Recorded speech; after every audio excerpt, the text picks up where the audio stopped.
Measurement and prep. Wipe wall dry and remove all dust oil. The 7 9-inch 200 centimeters curtain. Mount at 76 3 8-inch 194 centimeters. Apply adhesive promoter to the suction cup's outer ring, about 1 centimeter from the edge. Avoid tile grout lines.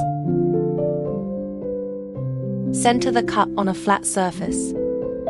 Press cup firmly and flip the lever until it's tight. Apply auxiliary stickers. Wait 24 hours before use. Attach rings to the track and rod if needed. Hang both ends first, then fill in the middle. Peel the adhesive backing off the opposite wall bracket and stick it at the corresponding height.